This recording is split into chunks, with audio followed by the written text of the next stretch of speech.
In this tutorial, I'm going to show you how to buy Bitcoin on CashApp and send to another wallet. So step one, you just have to launch your CashApp application. Click this money icon here. And then step two, you just have to simply tap this buy Bitcoin here. And then step three, you have to click or enter the amount that you want to invest. Step four, you just have to confirm the amount that you want to invest. Double check that one.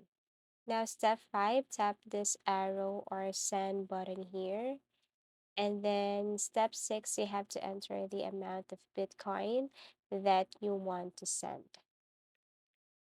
Step seven, you just have to paste the address here, the Bitcoin address here, okay?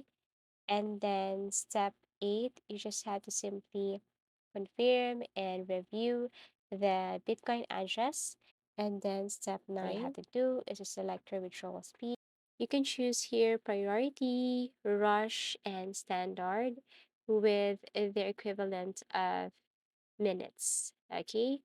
And then step 10, something will pop up that says you initiated a withdrawal of and the amount of BTC right here. So what you're going to do is to simply click done. And that's it.